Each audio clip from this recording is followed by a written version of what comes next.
திருப்பத்தூர் மாவட்டத்தில் இருந்த நாட்ராம்பள்ளி தொகுதி மறுசீரமைப்பின் போது நீக்கப்பட்டு 2011ஆம் ஆண்டு ஜோலார்பேட்டை தொகுதி உருவாக்கப்பட்டுச்சு. அதிமுகவினுடைய KC வீரமணி 2 முறை வெற்றி பெற்று 2 முறையுமே அமைச்சரா பதவி வகிச்சிருந்தாரு. இவர் வன்னியர் சமூகத்தை சேர்ந்தவர்.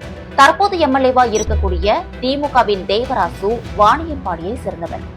ஜோலார்பேட்டை தொகுதியில 70% என்ற அளவுல இருக்கக்கூடிய வன்னியர் சமுதாயத்தினர் தான் வெற்றி தோல்விய இந்த தொகுதியில தீர்மானிக்கிறாங்க. இவர்கள் தவிர பிற சமுதாயத்தினர் 30% இந்த தொகுதியில இருக்காங்க. வரும் தேர்தலில் திமுகவினுடைய சிட்டிங் எம்எல்ஏவான தேவராசுவுக்கே சீட்டு கிடைக்கும் அப்படின்னு பேசப்படுது. அதிமுகவில் KC வீரமணியே மீண்டும் களமிறங்குகிறாரு. கடந்த தேர்தலில் தேவராசு சுமார் 89,000 வாக்குகளை பெற்றிருந்தாரு. KC வீரமணிக்கு 88,000 வாக்குகள் கிடைச்சிருந்தது.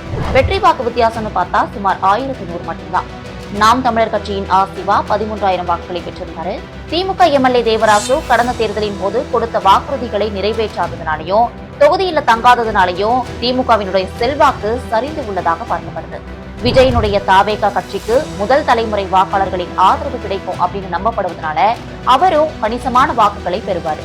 தற்போதைய சூழல்ல அதிமுகவுக்கே வெற்றி வாய்ப்பு அதிகம் இருப்பதாக பார்க்கப்படுது.